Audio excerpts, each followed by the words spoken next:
All right, I'm going to do one more example video for induction. And this one is going to be an induction proof that involves some sets. So this one might be a little bit harder to wrap your head around than the others, in part because it uses some notation that you may not be familiar with. But I'll explain the notation as we go. So the claim is that for any positive integer n, sounds familiar so far, if you take a list or a sequence, finite sequence of sets, A1 through AN. So these sets are indexed by, these labels, A1, A2, and so on, have an index. And the values of the index go from 1 to n. But n is the number of sets, right? These are all subsets of some universal set U. Then what this means is take the union of all of those sets and then take the complement of the union. That'll equal the intersection of all the complements of the set. Proof is claimed by induction on n. All right, so our proof is going to start with a base case, as it always does. So we'll say base case. Let's start with the first value. It says all positive integers, so we'll start with n equals 1. Let n equal 1. Then we have a list of length 1. We have one set, A1, and that's it. Now, actually, I meant to do something before I started the base case. Sorry, I'm not going to bother re-recording this. Let me back up before I start the base case. In the past, I've sort of said, hey, let's call this L, let's call this R. I want to write that a little bit more clearly this time. I want to say let L equal this union from values of our index K. We're calling the index K now, okay? So the index values are going to go from 1 up to n. And the sets are indexed by K. So we're going to take L and define that to be that union, and then the complement of that entire union. And R, we're going to define that to be this intersection over this index values from 1 to n of the complements of the sets. Okay. So, all right, I wanted to start with that. Now let's do the base case. Back to where we were before. Whoa, what just happened? Sorry. So for our base case, we'll let n equal 1. So we just have one set. In this case, L, we want to prove L equals R, right? Left equals right. In this case, L is going to equal the union from K equals 1 to 1 of AK complement. But the union from K equals 1 to 1 is not really a union of anything at all, because as soon as you start with A1, you're done, right? Kind of like that summation example in the first video. As soon as you write down the 1, you're done. Because if you're going from 1 to n and n equals 1, there's nothing else. So this left-hand side equals A1 complement. And the right-hand side equals, well, an intersection from K equals 1 to 1 of AK complement. But again, there's only one thing there, so it's A1 complement. They're both equal to A1 complement. Left equals right, so it's true for n equals 1. Base case complete. Technically, that's all we need to do. We could move on to the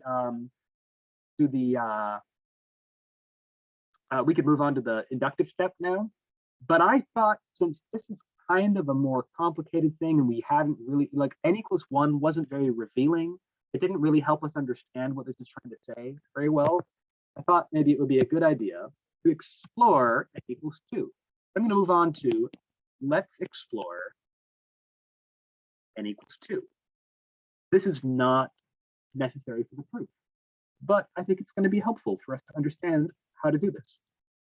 So for n equals 2, L is going to be union from K equals 1 to 2 of AK complement. Now I could write that as the complement of A1 union A2, like that. That's what L equals. In that case, R, I should be able to write this. R is going to equal the intersection from K equals 1 to 2 of AK complement.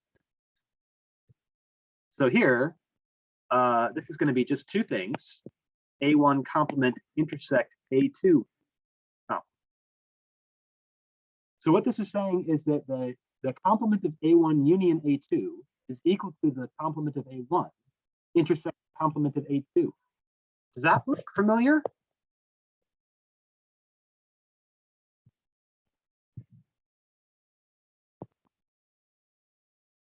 Does that look familiar at all? I think it should, because actually that's De Morgan's law. That is literally just De Morgan's law for sets, right? It's just like sort of like it's the negation of A and B is the same as the negation of A or the negation of B. Actually, it's more so the other version. More like the negation of A1 or A2 is the negation of A1 and the negation of A2. It's like Morgan's law, right? So that is true by De Morgan. Thank you, De Morgan. So that's pretty awesome. So that n equals 2 case, we could prove it by De Morgan's law. That's as far as I want to go.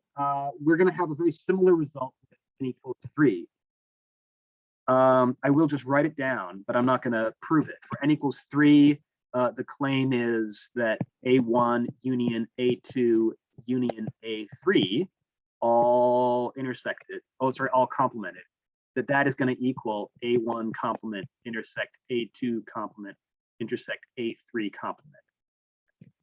This claim that we're trying to prove right now, this whole thing, this is just an extension of De Morgan's law. This is kind of like just take De Morgan's law and then just like run with it and extend it to not just 2 sets, but any number of sets, any finite. That's awesome. So that's what we're basically trying to do. We're extending De Morgan's law right now. And so we're going to finish the proof by an inductive. So let's do that.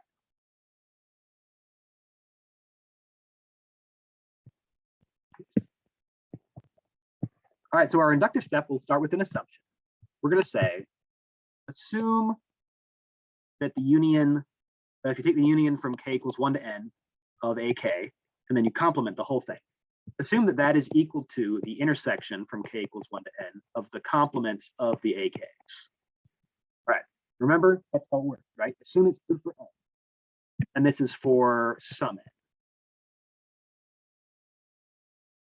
Now what we're going to want to do is examine n plus 1. So the left side for n plus 1 is going to be the union from k equals 1 to n plus 1, right, of AKs, and then complement that whole thing. So this is going to be like, so what I want to do here actually is, as always with the inductive step, you want to try to find the nth case embedded somewhere in the n plus first case. And in this case, all we're doing is taking the n sets and then unioning, right? Union with one more set, the n plus first set. So actually what I want to do is just break that apart into 2 things. I want to look at the union of the n sets and then union with the n plus first set. But basically, that is the associative law for union. So I'm going to write that this is equal to the union from k equals 1 to n of the AKs, and then that union with a n plus 1, which is the last set that we're putting on there. Complement that. That is by associative law.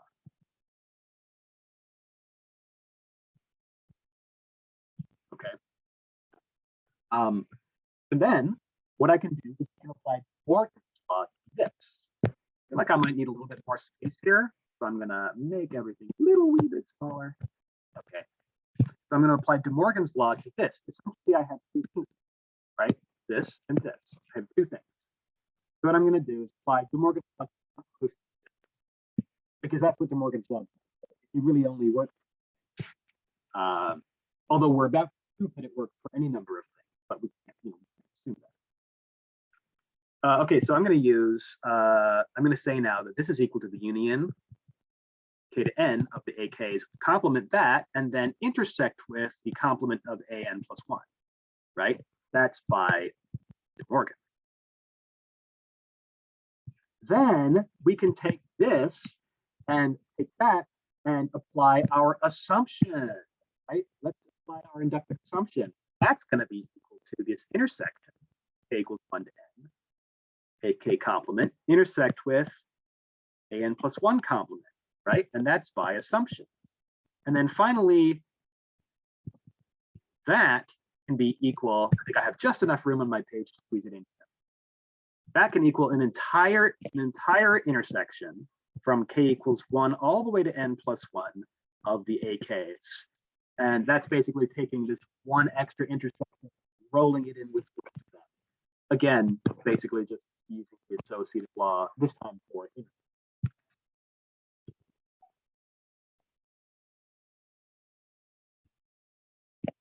And that's it. We proved that that's equal to the right-hand side. So we started with left, and we got that's equal to right. Gosh, I have like just not quite enough space on the page to write it down. So I'll make everything smaller one more time.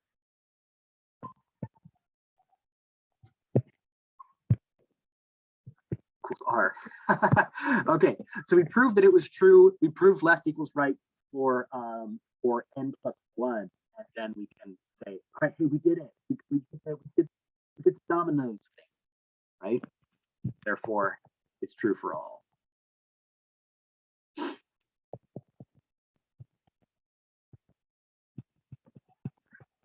All right, cool. So I hope you've enjoyed these examples of induction that I've done in the last few videos. I've done a variety, right? One summation formula, one feasibility proof, and one proof involving a set identity. So yeah, I hope you enjoyed that. You'll see a variety of things, and then later in the semester we may find ourselves using induction. We may find ourselves wanting to use induction in different scenarios without necessarily being told to. Okay, so induction, you should put it in your back pocket as one of your proof strategies, along with, proof by direct proof, proof by contradiction, proof by contrapositive, that stuff. It is applicable only in a certain type of scenario, but I described that in the very first video. So I hope you'll, with experience, you'll start to learn how to recognize when proof by induction is applicable, and then you may think to use it.